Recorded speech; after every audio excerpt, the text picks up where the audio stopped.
ஆச்சி மசாலா. எந்த சமையலும் ருசி தேடும் ரகசியம். 20 ரூபாய். ரொம்ப டயர்டா இருக்கு.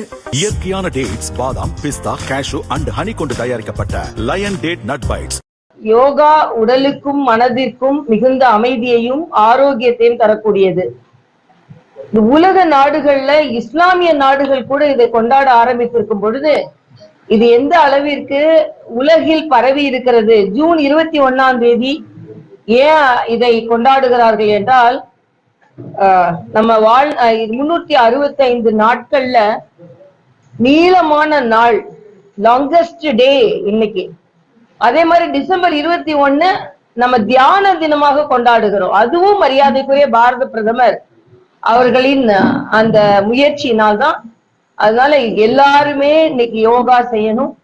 என்ன கேட்டா தமிழக அரசும் இதை எப்படி மரியாதைக்குரிய பாரத பிரதமர் பிரம்மாண்டமான விழாவில் கலந்து கொள்கிறாரோ அதே மாதிரி ஒரு விழிப்புணர்வை ஏற்படுத்துவதற்கு முதலமைச்சர் அவர்களும் தமிழகம் முழுவதும் யோகா இந்த தினத்தை எல்லா அரசு நிறுவனங்களிலும் எல்லா பள்ளிகளிலும் குறிப்பாக பிரதமர் எப்படி கலந்து கொள்கிறாரோ அதே போல இளைஞராக இருக்கின்ற முதலமைச்சர் அவர்களும் இதை பிரதமர் அடுத்த ஆண்டெல்லாம் பிரதமர் எப்படி ஒரு பிரம்மாண்டமான விழாவை நடத்தி அதில் அவர் விழிப்புணர்வை ஏற்படுத்துகிறாரோ அதே போல ஏற்படுத்த வேண்டும், பங்கு கொள்ள வேண்டும் என்பதும் எனது ஒரு கோரிக்கையாக வைக்கலாம். அது மட்டுமல்ல, இந்த யோகா அனைத்து துறையினரும் பழக வேண்டும். குறிப்பா அரசியல்வாதிகளுக்கு மிக அதிகமாக தேவை. ஏனென்றால் அரசியல்வாதிகள் பல ஏற்றத்தாழ்வுகளை, பல கோபதாபங்களை, பல போட்டிகளை எல்லாம் சந்திக்கும் பொழுது அவர்களுக்கு இது இன்னும் அதிகமாக தேவைப்படுகிறது. அதனால் யோகாவும் சரி, தியானமும் சரி அனைவரும் பழக வேண்டும். இன்னும் சொல்ல போனா வீட்டுல உள்ள பெண்கள் இதுக்குதான் ஒரு நேரம் ஒதுக்கணும் இல்ல, சமையல் செய்யும் போது இடையில கூட யோகா செய்யலாம். என்ன சொல்றாங்க இப்ப விஞ்ஞான முறைப்படி என்ன சொல்றாங்கன்னா, ஐடில வேலை செஞ்சாலும் டாக்டர்ஸா இருந்தாலும் ஒரு அரை மணி நேரம் உட்கார்ந்துட்டு இருந்தீங்கன்னா எந்திரிச்சு ஏதாவது ஒரு சின்ன யோகா செஞ்சுட்டு பிரீதிங்காவது செஞ்சுட்டு நீ உட்கார்ந்து வேலையை பாருங்கன்றாங்க. அதனால யோகா அனைவருக்குமே தேவை. நான் பாரத பிரதமருக்கு எனது மனமார்ந்த நன்றியை நான் தெரிவித்துக் கொள்கிறேன். ஏனென்றால் இந்தியா உலகிற்கு வழிகாட்ட வேண்டும். அந்த இந்தியா உலகிற்கு இந்த யோகாவில் வழிகாட்டி கொண்டிருக்கிறது. இது முற்றிலுமாக இந்திய கலை. இது உடலுக்காக, உடல் நலத்திற்காக செய்யப்படுவது. அதனால இந்த நிகழ்ச்சியில் கலந்து கொள்வதில் நான் பெருமகிழ்ச்சி அடைகிறேன். உலகம் முழுவதும் இந்த யோகா தின வாழ்த்துக்களை நான் தெரிவித்துக் கொள்கிறேன். ஏற்கனவே அதற்கான ஆர்ப்பாட்டம் நடைபெற்றுக் கொண்டிருக்கிறது. முதலமைச்சர் தனி கவனம் செலுத்துவார் என்று நான் நினைக்கிறேன்.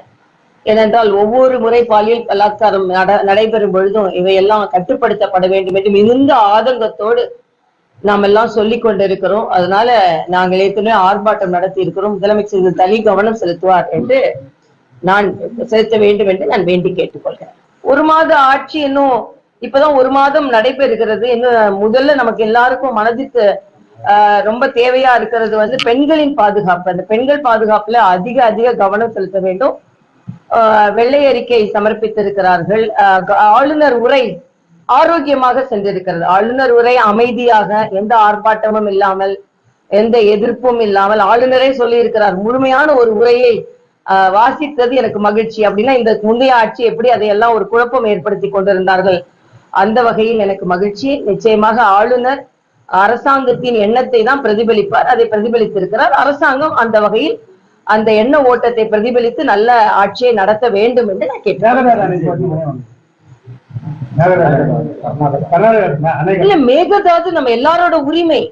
அந்த உரிமை நான் ஒரே ஒரு கேள்வி தான். காங்கிரஸ் 2 பேர் இங்கே அமைச்சராக இருக்கிறார்கள். மேகதாது அணை கட்டுவதற்கு அவர்கள் என்ன சொல்கிறார்கள்? அவர்கள் எதிர்ப்பை தெரிவிக்கிறார்களா? இல்லை என்றால் இப்பொழுது கர்நாடகத்தில் இந்த 2 அமைச்சர்களும் நமக்கு மேகதாதுவை தடுக்க முடியவில்லை என்றால் இவர்களின் நிலை என்ன? காங்கிரசின் இரட்டை வேடம் இதில் தெரிந்து கொண்டிருக்கிறது என்பதைத்தான் நாம தெரிந்து கொள்கிறோம்.